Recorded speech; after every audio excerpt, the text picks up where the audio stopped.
수련의 마지막 대미를 장식할 오늘 말씀은 빌립보서 4장입니다. 4장 1절부터 보도록 하겠습니다.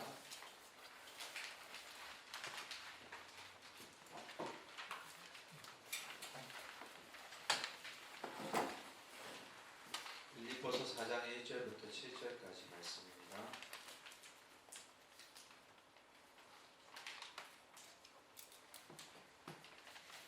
분단별로 좀 읽을까요? 1절은 우리 이쪽 분단, 2절은 이쪽 분단이, 3절은 이쪽 분단. 이렇게 돌아가면서 7절까지 한번 가보도록 할게요. 자, 1절 먼저 읽겠습니다. 시작. 그러므로 나의 사랑하고 사모하는 형제들, 나의 기쁨이요 면류관이 살아가는 자들아, 이와 같이 주 안에 서라. 내가 유대인을 권하고 순교를 권하노니 주 안에서 같은 마음을 품으라. 또 참으로 나와 모회를 같이 하는 내게 구하노니 주 안에서 같은 마음을 품으라.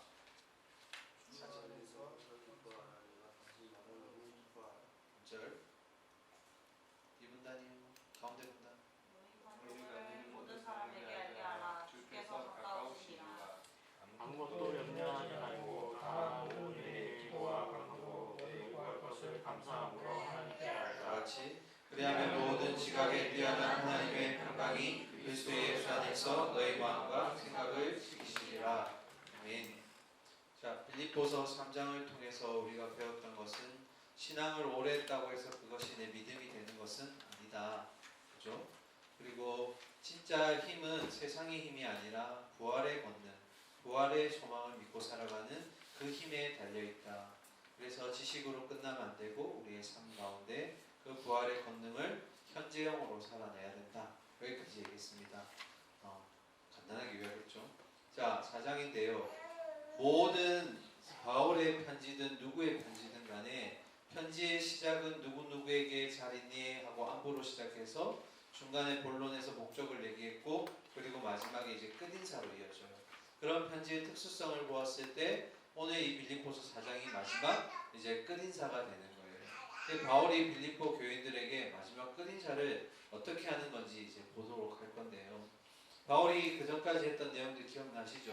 저 빌립보 교인들을 향했던 그 하나님의 예수 그리스도의 심장과 같은 사랑함과 그 마음들, 그것을 기억하시면서 마지막 1절부터 이제 빨리빨리 보도록 하겠습니다. 그러므로 나의 사랑하고 사모하는 형제들, 기쁨이요 면류관인 사랑하는 자들아. 바울의 어떤 이 빌립보 교인을 향한 마음들을 그냥 추상적인 단어들로 쭉쭉 그냥 이렇게 나열한 게 아니에요. 얼마나 사랑하는지를 이렇게 글로 표현한 거예요. 그러면 한 단어씩 볼까요? 사랑하고 라고 되어 있는데 실제로 보면 사랑받고로 바뀌어 있어요. 수동형이거든요. 너희는 지금 나로부터 너무 사랑을 받고 있고 또 사모하고 있는 게 아니고 사모함을 받고 있다라고 되어 있어요. 첫 번째 사랑하다고 할 때 이 사랑은 여러분이 잘 아시는 아가페 사랑이에요.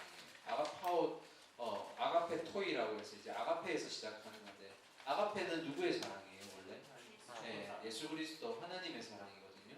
그 사랑함으로 너희가 지금 사랑받고 있다라는 거예요. 그러니까 이제 바울이 얘기하는 건 뭐냐면 죄 아래 있던 인류에게 이제 하나님의 수직적인 사랑이 십자가를 통해서 내려왔잖아요.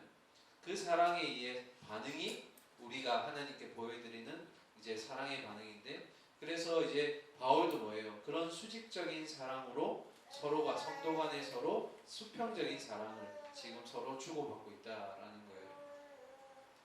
우리의 사랑의 기원은 근원은 바로 아가페에서 시작합니다. 하나님 사랑에서 기원하는 거예요. 두 번째 사모하는 이라고 되어 있는데 영어로 말하면 long for라고 되어 있어요. 그게 뭐냐면 열망한다, 갈망한다 이런 뜻이거든요. 그러니까 사모하는 정도가 어느 정도라는 거예요? 열망하고 갈망하는 정도. 그 사람이 매우 보고 싶다라는 의미를 담고 있는 거예요. 근데 바울이 지금 감옥에 갇혀 있잖아요. 이 사모한다는 이 단어는 빌립보서에서만 유일하게 쓰여지는 단어예요. 그러니까 이 단어 자체가 바울의 어떤 서신에서도 이 글자가 나오지 않아요. 그러니까 바울이 빌립보 교인들을 향해서 얼마나 miss you 하는 거예요. 보고 싶다. 그것이 열망하고 갈망한다라는 의미로 담겨져 있는 거예요. 그만큼 향수가 지금 이 단어 속에 포함되어 있는 거죠. 그리고 이어서 나의 뭐라고 돼 있어요? 나의 기쁨. 기쁨. 옛날에 그 아이돌 그룹 중에 이름이 이 그룹이 있었는데 카라라는 단어였어요. 카라가 기쁨이란 뜻이거든요. 이럴 때는 바로 알았더라. 그러니까 바울의 기쁨의 근원이 바로 원인이 바로 빌립보 성도들이라는 거야. 나의 기쁨. 내가 지금 기쁠 수 있는 건 너희 때문이야. 감옥에 있음에도 불구하고 기뻐할 수 있는 이유는 바로 여러분 덕분이다. 이렇게 얘기하는 거예요. 그리고 마지막 아주 멋진 단어를 썼죠. 너희는 나의 뭐라고요? 면류관이다. 면류관이라는 단어는 보통 결승선에 골이 나는 어떤 승자에게 주어지는 것들을 얘기하잖아요. 전쟁에서 이기거나. 근데 여기서는 이제 승리자에게 주어지는 상급으로만 보실 것은 아니고 이제 빌립보 교회 성도들이 이제 스스로 이제 면류관을 얻게 될 것이라는 어떤 바울의 다 그런 바램도 들어가 있는 거예요. 결국에 이 복음의 끝에 여러분은 영광의 면류관을 얻게 될 그런 사람들이다. 그러니까 면류관을 이제 받을 것이다 이런 의미인데 이 네 가지 단어가 결론을 뭘 얘기하는 거냐면 오늘날 바울과 이 빌립보 교회 성도들을 오늘날로 말하면 누구로 얘기할 수 있어요? 교회 목회자와 그리고 성도들 간의 관계를 얘기하는 거예요. 너희는 나의 그런 사랑이고 내가 그렇게 열렬히 사모하고 그리고 나의 기쁨이고 나의 면류관이다. 이게 오늘날 목회자들과 성도들이 서로 본받아야 될 관계예요. 근데 그렇지 못한 교회들이 많아요. 그러니까 목회자는 그냥 목회자이고 성도는 그냥 성도이고 그냥 이렇게 서로 구별되어 있는 것 같지만 사실 지금 바울이 얘기하는 건 뭐예요? 직분으로 선을 긋지 말고 너희가 마치 기뻐하는 것이 너희의 일이 마치 나의 기쁨이고 너희가 있는 것이 나의 어떤 근원이 되고 내가 너희를 너무 사랑하고 그냥 목회자로서 영혼에 대한 그냥 직분적인 직업적인 사랑이 아니라 정말 영혼 한 사람을 향한 그 사랑, 관심 네가 정말 잘 되는 것이 내가 잘 되는 것 같은 그런 기쁨. 그러니까 이제 목회자와의 성도의 관계, 특별히 저와 여러분의 관계가 그냥 딱딱한 직분의 관계가 아니라 정말 한 영혼과 한 영혼 간의 어떤 그런 서로의 관심과 사랑으로 이어져야 된다라는 거예요. 근데 오늘날 그렇지 못한 교회가 많죠, 사실은. 좀 어떤 장벽이 있고 그리고 목회자들도 좀 자주 이동하는 편이잖아요. 그래서 마음을 주려고 하면 자꾸 떠나기도 하고 좀 그래서 서로 마음을 나누기가 좀 어려운 시대 가운데 있어요. 그래서 서로 주님 주신 사랑으로 수식적인 사랑으로 서로 사랑해야 된다. 어떤 그런 바울의 마음이 담겨져 있어요. 그러면서 이제 뭐라고 하냐면 사랑하는 자들아 이와 같이 누구 안에서라고요? 마지막에 1절 마지막에 주 안에서라. 우리가 십자가에서 보았죠. 십자가를 대속하는 게 아니라 누구의 편에 선다고요? 그 십자가를 지신 예수님 편에 이제 서는 거예요. 세상의 편에서 예수님 편으로 이제 옮겨가는 거죠. 자, 그런데 빌립보 교회에 문제가 없었는가? 문제가 있어요. 2절에 볼까요? 내가 누구요? 유오디아라는 여인과 그리고 순두계라는 여인에게 권해요. 이상하게 순두계라는 이름을 들으면 되게 뭔가 푸근하게 느껴지고 뭔가 순두부찌개 약간 그런 느낌도 나고 약간 배고프고 약간. 그런데 실제로 유오디아라는 뜻은 향기라는 뜻이 있거든요. 그리고 순두계라는 뜻은 행복이라는 뜻이 있어요. 이름 되게 이뻐요 전체적으로. 이상하게 한글로 보면 좀 약간 장맛이 느껴지는 그런 느낌인데 그런데 문제가 뭐냐면 이 두 여인에게 권하노니 주 안에서 뭐라고요? 같은 마음을 품어라. 뒤집어서 생각하면 뭐예요? 이 여인들이 같은 마음이 되지 못해서 그 여인들 때문에 교회가 조금 시끄럽다라는 거예요. 아, 뭐 여자 둘이서 그렇게 하는 건데 뭐가 그렇게 시끄럽습니까? 할 수도 있는데 어제 설명드렸죠. 이 당시에 여인들에게 있어서 그 위치가 유대인들처럼 그렇게 완전 사람 취급도 받지 않는 그런 위치가 아니라 어떤 교회는 여자가 리더로 서 있고 또 심지어는 설교자가 많이 부족해서 여자분이 설교를 하는 경우도 있어요. 초대교회 시절 때는. 그만큼 여성의 위치가 높았다라는 거예요. 어느 정도 자리를 갖고 있었다. 어제 우리 그런 여인 한 명 보았죠. 소아시아 지역에서 라디아라는 지역에서 넘어왔던 그 옥방 장수 무역을 하는 여인. 그 정도로 힘이 있는 사람들이 있었다라는 거예요.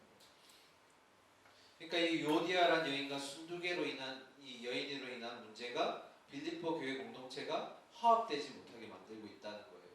분열을 가지고 오고 있다는 거예요.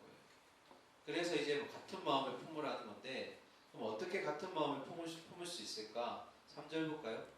또 참으로 뭐라고요? 나와 멍에를 같이 한 너에게.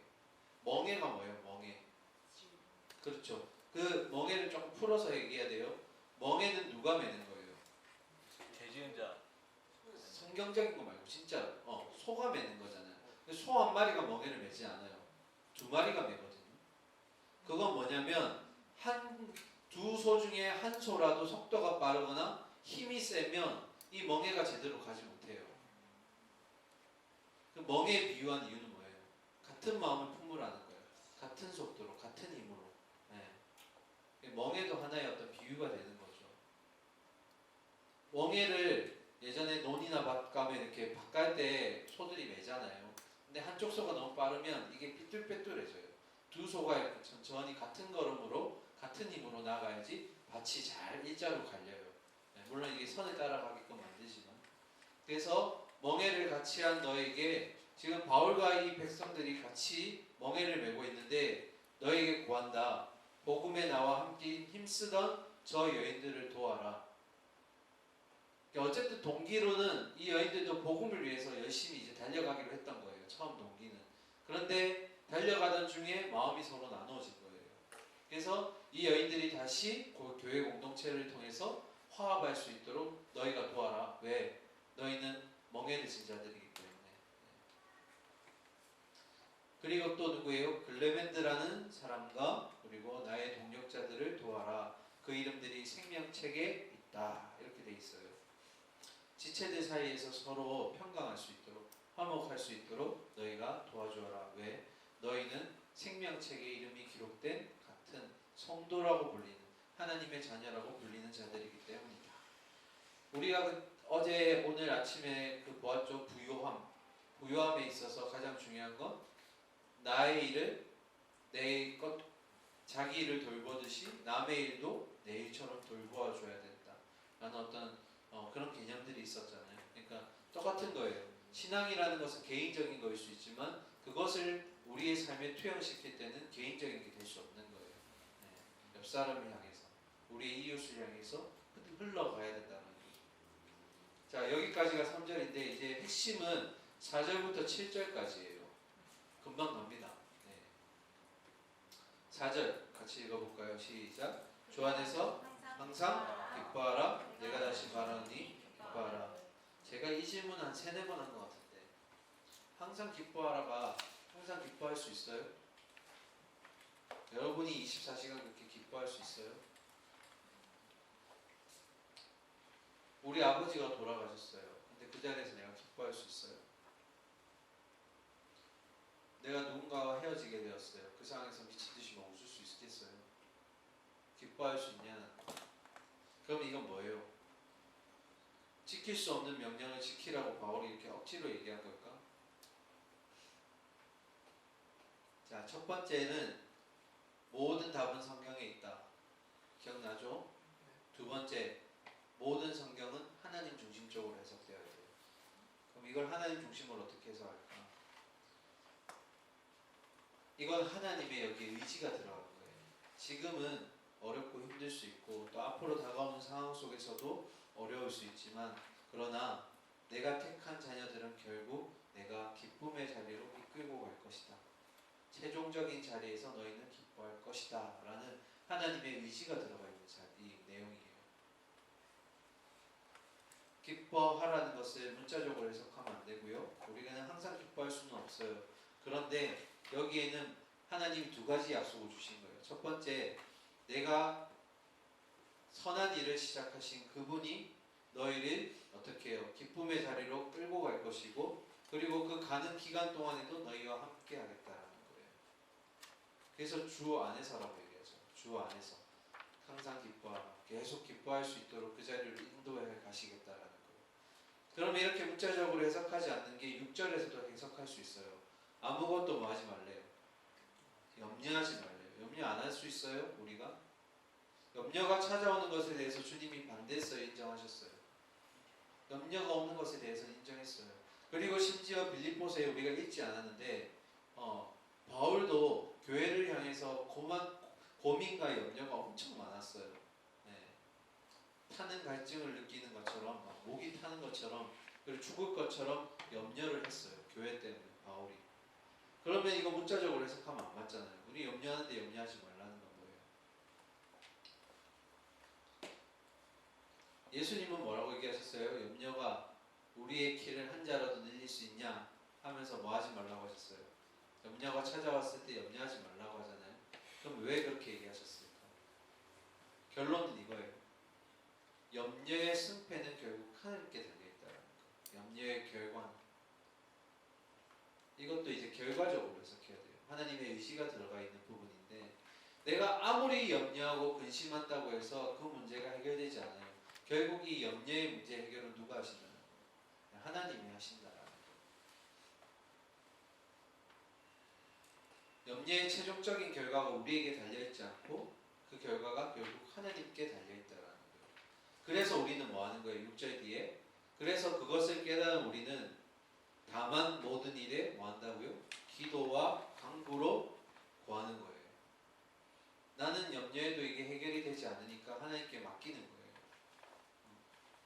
그리고 그렇게 기도하면서 뭐예요? 결국에는 하나님이 이 염려의 끝에 나를 기쁨의 자리로 아까 4절에서 얘기했던 그 기쁨의 자리로 이끌고 가실 것을 믿습니다 하고 기도하는 거예요. 그런 사람들이 깨달은 가운데 이 기도를 할 때 뭘 느끼게 되냐면 결국 너희 구할 것을 뭐요? 감사함으로. 왜요? 지금은 힘들고 어렵지만 결국에는 기쁨의 자리로 이끌고 가실 그리고 그 이끌고 가는 자리에도 함께 하실 그 하나님이 계시다는 것을 알고 깨닫고 감사할 수밖에 없다라는 거예요.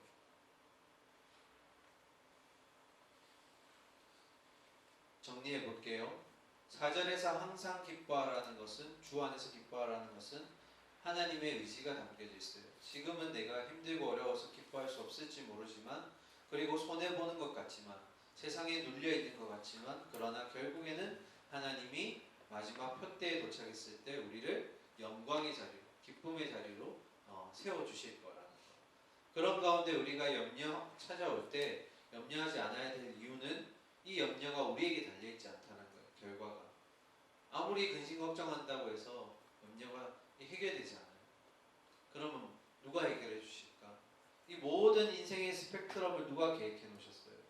하나님이 만들어 놓으셨잖아요. 우리 각 사람마다. 그러면 지금은 뭔가 이 나무만 보았을 때 실패하는 것 같고 또 내가 생각했을 때 이 답이 아닌 것 같지만 그러나 결국 하나님의 의지대로 간다라는 거예요. 어제 우리가 그 모습을 보았잖아요. 바울은 자기 인생 가운데 열심을 내서 살았지만 결국 그게 보니까 하나님 뜻 가운데서 이루어지고 있었잖아요. 루디아도 마찬가지였고. 그래서 결론은 감사할 수밖에 없다. 왜요? 기쁨의 자리로 이끌고 가시고 그리고 모든 승패가 하나님께 달려있으니까 맡기기만 하면 된다라는 거예요. 순종하는 거죠. 그런 가운데 이제 마지막 5절 여기서 이제 우리가 관용이라는 단어를 배워야 돼요. 세상에서 말하는 관용이라는 개념 뭘까요? 관용. 와 우리 중공관 쌤 되게 관용하시네. 이게 무슨 의미입니까? 너그럽다. 그죠? 네, 너그럽다. 누군가 나에게 뭔가 잘못을 했을 때 내가 용서해 주는 것. 그런 것들을 주로 관용이라는 표현을 많이 써요. 그죠? 근데 성경에서 말하는 관용은 좀 달라요. 조금 더 높은 기준과 높은 영향을 포함하는 건데 무슨 뜻이냐면 성경에서 말하는 관용은 어떠한 상황에 직면했을 때도 내가 평정심을 잃지 않고 유지하는 것을 얘기해요. 좀 다르죠? 다시 어떠한 상황이 닥쳐와도 모든 정황을 공평하게 판단할 수 있도록 공정심이 흔들리지 않는 그런 마음 상태를 뭐라고요? 관용이라고요. 그냥 너그럽게 이해하는 정도가 아니라 공정하게 판단할 수 있는 그런 상태까지 나아가야 되는 거예요. 그러니까 예를 들어서 염려와 근심이 나를 찾아왔어요. 걱정이 나를 찾아왔을 때 대부분의 사람들은 내 힘으로 해결하려고 하죠. 자연스럽게, 본능적으로, 본성적으로. 그런데 하나님은 우리가 우리의 힘으로 해결하기를 원하세요? 원하지 않으세요? 원하지 않아요. 동기를 하나님께 두기를 원해요. 그래서 모든 정황을 공평하게 판단하는 가운데 그 동기를 하나님께 두는 거예요. 아, 하나님이 이 가운데서 일하시겠구나. 그래서 어제도 아까도 얘기했었나?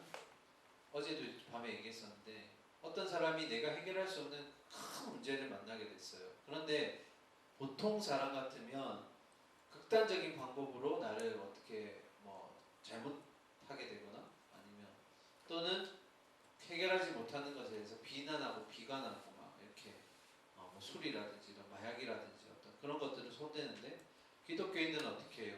끙끙 앓고 참아내는 거예요. 이게 하나님이 하실 거야 라는 어떤 막연한 것 같지만 그러나 하나님께 맡기는 마음으로 그렇게 공정심을 유지할 수 있는 것, 그게 성경에서 말하는 신앙적인 관용의 상태예요. 그럼 왜 이렇게 어려운 말을 여기다 썼을까? 5절 볼까요? 너희 관용을 모든 사람이 알게 하라. 주께서 가까우시리라. 자, 너희 관용이 뭐예요? 이 빌립보 교인들에게 있어서 관용을 적용하면 어떻게 될까요? 복음을 전할 때 부딪히고, 그리고 교회 안에도 여러 가지 문제가 있고, 두 여인으로 인해서 교회가 화합되지 못하고, 이런 상황 속에서도 어떻게 해요? 너희 아래 것을 염려 걱정을 하나님께 아뢰는 거예요. 하나님이 이 모든 것을 해결해 주실 거라는 어떤 흔들리지 않는 공정심을 가지고 하나님만 바라보는 것이죠. 그래서 뭐예요? 아, 결국에 인생의 모든 계획이 하나님의 그 세우시는 대로 흘러가는구나 라고 깨닫는 것, 그때 그게 무슨 뜻이냐면 주께서 가까우시다, 이 의미인 거예요. 정리가 좀 될까요? 좀 어렵네요. 빌립보 교인들이 이런 관용의 상태에 있다는 것을 세상 사람들이 알게끔 하라는 거예요. 내가 이렇게 복음을 인해서 힘들고 어려운데도 끙끙 앓고 있는 그런 모습들을 보면서 세상 사람들이 와, 교회 성도들이 왜 이렇게 잘 참아? 왜 이렇게 극단적인 상황에서도 어떤 방법을 취하지 않고 저렇게 인내하면서 참아낼 수 있을까? 그게 뭘까? 이렇게 궁금해하는데 결국 답이 하나님이었던 거예요. 아, 하나님이 해결해 주실 겁니다. 어떤 믿는 가운데 의지하며 가는 거죠. 그래서 4절부터 6절까지를 정리하면 이런 거예요. 아, 인생의 모든 동기가 결국 내가 세우는 게 아니라 하나님이 세우시는구나. 모든 결정권도 결국 하나님에게 있구나. 그래서 뭐예요?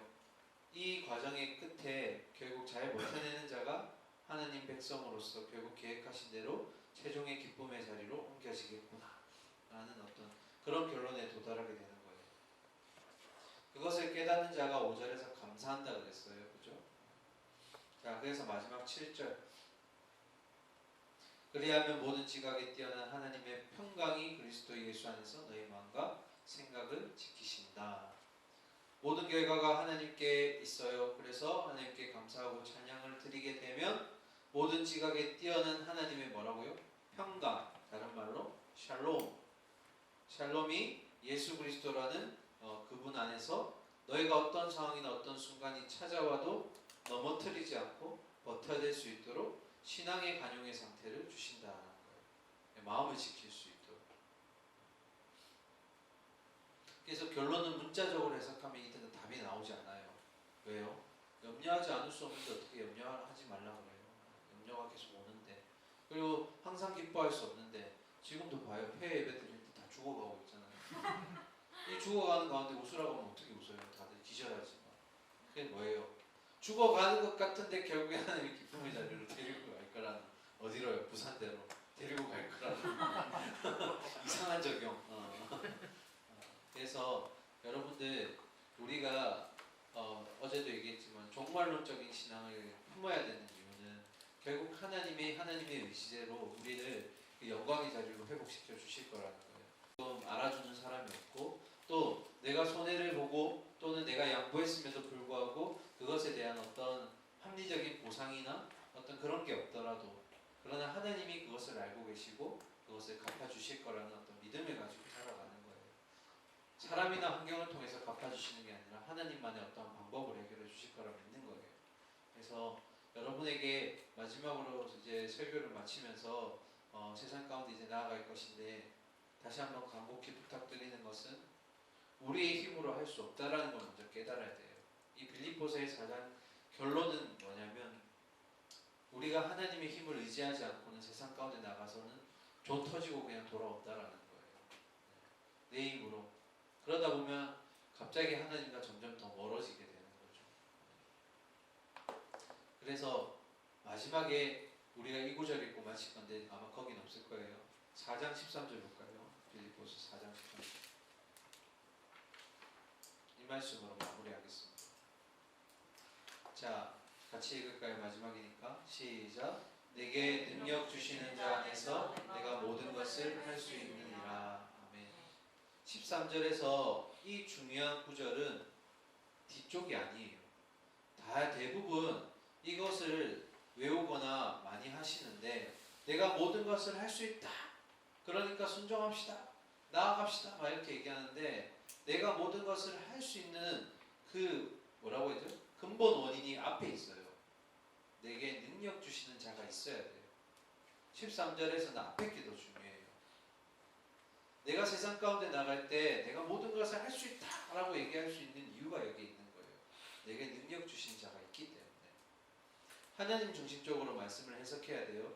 하나님이 우리에게 힘 주시기 때문에 우리가 그 힘으로 나아가는 거예요.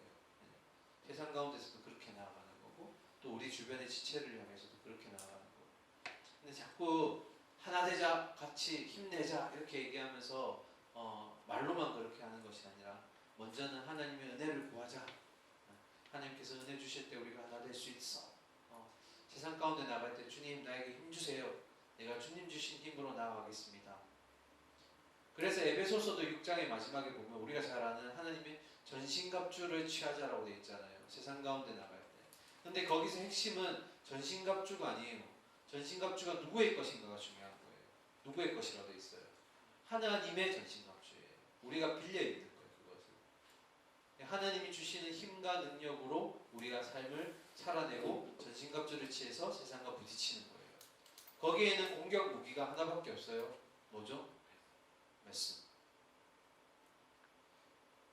말씀으로 승부를 걸어야 돼요. 우리가 사탄과 맞서서 그리고 하나님의 전신갑주를 입고 사탄을 이겨낼 수 있는 힘은 오직 하나님의 말씀이에요. 그래서 6장의 말씀으로 성령의 검으로 이겨내라고 하거든요. 그래서 사랑하는 우리 청년 여러분, 말씀을 마치면서 우리가 예수의 마음을 품기 위해서 먼저 기억해야 될 건 예수가 누구시고 그리고 선한 일을 시작하신 분이 어떤 분이신가 먼저 깨닫고 그리고 날 위해 예수님이 도대체 무엇을 하셨는가, 나와 공감하시기 위해서 예수님이 어떻게 하셨는가, 그 공감대 가운데서 내가 세상 가운데 어떤 공감대를 형성해야 할까, 이런 고민들이 이제 주어져 있는 거죠. 그래서 우리 올 한 해 1년 주제이기도 해요. 공감하는 것. 하나님과 먼저 공감하시고 예수님과 공감하시고 그리고 성령님과 공감하는 가운데 그 공감을 가지고 어떻게 해요? 세상 가운데 나가는 거예요. 그래서 우리 오른쪽 한번 볼까요? 왼쪽에도 있고 너희 안에 뭐라고요? 이 마음을 품으라. 누구의 마음? 그리스도 예수의 마음. 예수의 마음을 품고 나아가는 거예요. 우리 그냥 홀로 나가는 것이 아니라 그리고 마지막에 그분이 우리를 기쁨의 자리로 그리고 회복의 자리로 이끌고 가실 거다. 우리는 뭐 하면 돼요? 순종하기만 하면 돼요. 의지하면 돼요. 전지전능하신 그 하나님만 믿고 가면 돼요. 근데 의지하지 못할 때가 많아요. 자꾸 의심하고 하나님 살아계십니까? 그럼 왜 나에게 이런 상황을 주시나요? 왜 나에게 이런 시험을 주시나요? 자꾸 되묻게 되죠. 나무만 보면 그래요. 그러나 넓은 스펙트럼의 하나님은 숲을 보시기 때문에 그때는 그게 답이 아니고 내가 원하는 것이 아닐지 몰라도 그게 최고의 답일 것이다. 믿고 가는 거예요. 또 순종하고. 알겠죠? 말씀에 의지해서 함께 기도하고 이제 마무리하도록 하겠습니다. 우리 안에 있는 염려나 근심 그리고 기뻐하지 못했던 이유들이 우리 가운데 있다면 하나님 이제는 주님께 모든 것을 맡기고 모든 승패와 그리고 모든 동기가 하나님께만 있습니다. 그것을 믿고 하나님께 순종하며 나아가게 해 주시옵소서. 이제 다시 한번 우리에게 주어진 세상 가운데로 나아갈 것인데 주님 하나님이 동행하신 줄 믿습니다. 있는 마음으로 순종하며 달려가게 해주시고 내게 능력 주시는 자 통해서 내가 모든 것을 할 수 있다는 것을